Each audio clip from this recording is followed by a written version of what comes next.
En 1980, Harry Boulogne avait 18 ans lorsqu'il a fait la rencontre d'Anthony Delon pour la toute première fois. Une rencontre qui n'aurait jamais eu lieu si toutefois un célèbre chanteur français n'avait pas été présent. Un destin tragique. Dans la nuit du vendredi 19 au samedi 20 mai, Harry Boulogne, le fils illégitime d'Alain Delon, a été retrouvé mort dans son domicile situé rue Cambronne, dans le 15e arrondissement de Paris. Depuis, une enquête a été ouverte pour découvrir les circonstances exactes de sa disparition. 2 jours après le drame, un nouveau rebondissement vient bouleverser l'affaire. La compagne d'Harry Boulogne a été mise en examen pour non-assistance à personne en danger, homicide involontaire, transport, détention, acquisition et cession de stupéfiants à l'issue de sa garde à vue. Lors de son audition, la femme âgée de 58 ans aurait confié que son conjoint a succombé à une overdose.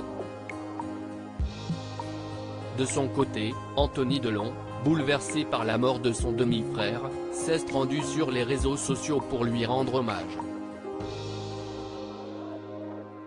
Repose en paix Harry. Une destinée tragique. Tristesse. Une pensée ce soir pour ses 2 enfants, a écrit l'aîné d'Anouchka et Alain Fabien sur Instagram. Ce jour où Harry Boulogne et Anthony Delon se sont rencontrés pour la première fois, il faut dire qu'Harry Boulogne était loin d'être un inconnu pour Anthony Delon. Tous les deux se sont même rencontrés en 1980, lorsque le fils de la chanteuse Nico avait 18 ans. Un fait sur lequel ce dernier s'est confié en 2001 sur le plateau de l'émission Tout le monde en parle, présentée par Thierry Ardisson. Face au présentateur, Harry Boulogne a révélé l'identité de celui qu'il a présenté à celui qui serait son demi-frère, Serge Gainsbourg. La première conversation entre Harry Boulogne et Anthony Delon s'est déroulée à la sortie de l'ancienne boîte de nuit l'Élysée-Matignon. Assis ensemble sur un banc, tous les deux se sont mis à échanger sur leur enfance et notamment les fois où le compagnon de Sveva Alviti venait quelquefois jouer dans le sous-sol du pavillon de Bourg-la-Reine, là où vivait Edith Arnold, qui a élevé Harry Boulogne.